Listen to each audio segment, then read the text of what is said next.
finish the comeback series, I want to invite, first of all, I want to invite Dan Edwards come up, Chris Williams, Chelsea Williams, go ahead and come up. And we've got a few baptisms today. They are celebrating a victory in their own lives, a comeback in their own lives. And I just want to give you a glimpse while I help. Chris, will you help him get in? Chris came to us not too long ago, and I asked him about his God story. And I just said, what's your backstory? And he said he had a job that he drives, and he was traveling down the interstate, and he just kind of locked up. He just locked up, physically locked up. And he said that he felt like, God had been working in his life and in the recent past, but he hadn't really made that decision. He hadn't really gone full-fledged in faith in Jesus, and he locked up and had to pull off on the side of the road and had to make a phone call because he wasn't going to be able to drive and go any further. And he realized when a police officer pulled up next to him, pulled up behind him, that he kind of had this overwhelming sense of peace that someone is there with him, which is when it kind of clicked in his mind and in his heart that he needed Jesus to be there with him. He had been told that before, but he had never fully accepted it. And when I asked him, who do you want to baptize you, he said, I want Dan Edwards. He calls him Danny. And Dan Edwards, if you don't know Dan, he's one of the many people that are kind of behind the scenes on almost everything we do. And he's played an integral role in Chris's life. And so we get to witness that today. I'm excited for you guys.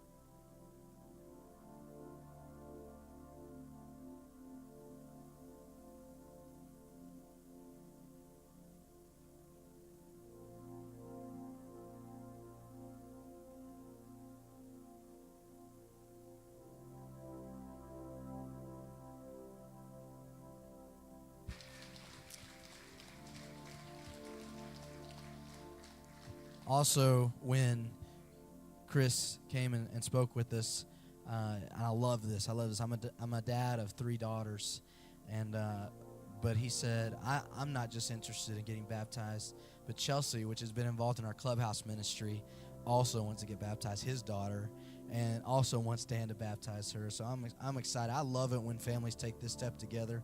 I love it, and so we can celebrate with her right now.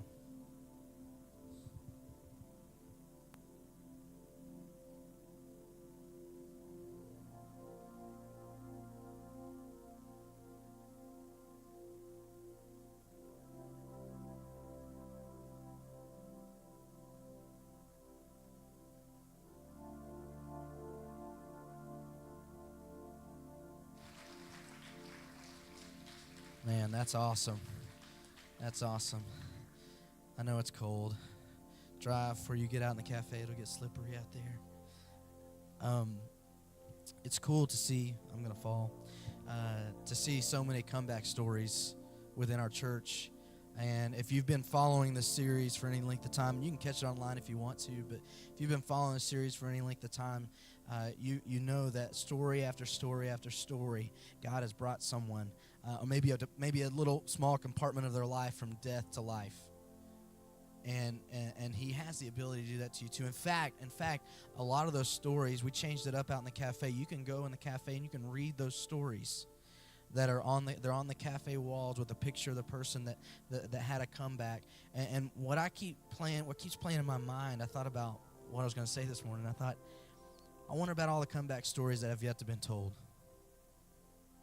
I wonder about all of the stories that maybe you're sitting there and you're in the valley of a story and you don't think a comeback really is in the cards. You think you just got to deal with it, that you just got to deal with the guilt or deal with the shame. And it brought me back to, which is what we're going to do in just a second, 2,000 years ago, the day before Jesus was crucified, the day before he died, he sat at a table with his closest followers. And he told them, after he spent all this time, after spent all this time leading them and telling them that they're going to have a new kingdom is coming. He told them that he was going to die. And I apologize. I was just waved down and said, I totally forgot. We have another baptism. My goodness. And so, which I'm excited about. I apologize. Actually, we have a video. So I want you to watch this video really fast, and then we're going to move into communion.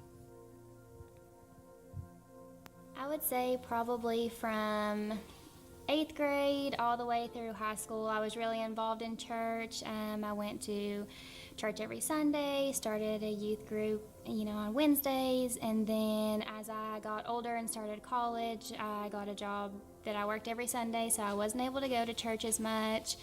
I started choosing to hang out with friends on the weekends and drink and party, and that kind of just became routine and habit. I started talking to my husband about it right before we got married, that it was something that I started feeling guilty about, that I knew that it was something that we needed to change and that we needed to kind of get back on the track that we once were and start attending church and working on our relationship with God. And we would agree that yes, that's what we needed to do, and then our friends would call, and that weekend we would kind of fall back into the same routine because we didn't want to tell them no, and I didn't want to lose the friends that I had because I thought that, that's who was supposed to be in my life, and I couldn't imagine. So I was kind of on the fence about making that commitment and making those next steps to move forward. And I started talking to my stepmom about it, and she would encourage me and tell me that I had to do what I thought was best, and the conviction I felt was normal, and that was God trying to pull me closer to Him and to work on that relationship. And my dad started inviting us to go to Northridge, and we started going here, and I just kind of decided that that was it, that I knew that I didn't want to do that anymore, no matter if we lost friends or if, those people didn't call us anymore, because we weren't into having them over every weekend to drink. And from that point forward, all I wanted to do was to attend church every Sunday and to build that relationship with God and find who I was and get closer to Him. We were about to get married, and we knew that we wanted to start a family, but we weren't basing our lives around God. And I know that that's the only way that we can have the best marriage or raise the family that we want to have. Our relationship and our communication has improved, and we have found new things to do that don't involve the friends that we had before or drinking, and I'm reading scripture more, and I just feel like all of the aspects of my life, I'm happier, and all of the relationships that have remained and the people that did stick around when I made that change, all of my relationships have grown. My name is Kristen, and I'm getting baptized today.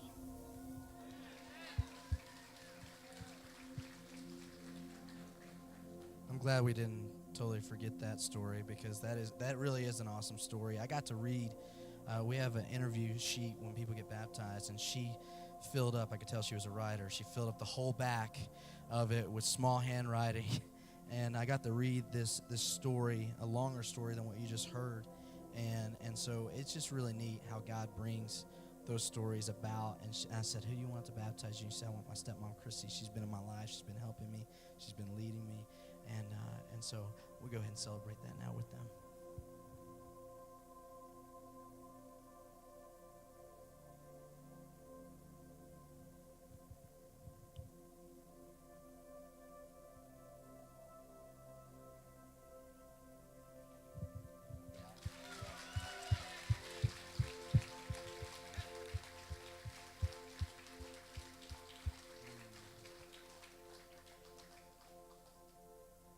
That's awesome.